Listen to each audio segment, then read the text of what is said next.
perfectly legitimate reasons for adverse impact, but they can't offer them because they have no documentation to support it. All right, so that is why it is so critical that disposition information be maintained. Okay, so we're going to switch gears here now, and what we're going to do is we're going to talk about the latest, greatest in terms of pay equity with OFCCP. All right, specifically, we have Directive 307 that was issued just over a year ago, and it basically sets out what OFCCP is trying to do when it comes to auditing government contractors for fair and equitable compensation systems. All right? Now, in order to understand Directive 307, you have to understand a little bit what was in its place beforehand, and that was a companion set of guidelines. All right? There were guidelines which told the OFCCP how they're going to conduct their compensation analyses and when it's appropriate to allege discrimination in an employer's pay practices. And then there was a second set of guidelines, which basically was a voluntary recommended means for analyzing compensation for the contractors, but you weren't required to do it.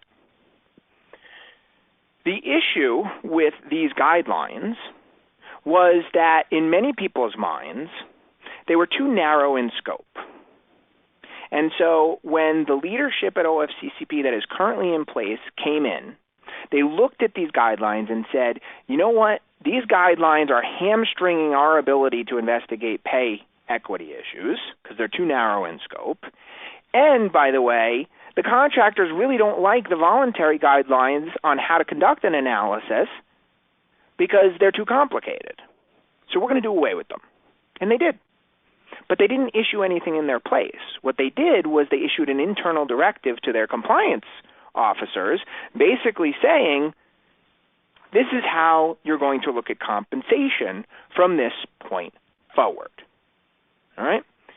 So OFCCP has stated publicly that the reason why they have done this is to create more clarity and transparency to the contractor community, to free them up so that they can be more creative, if you will, in terms of how they investigate compensation.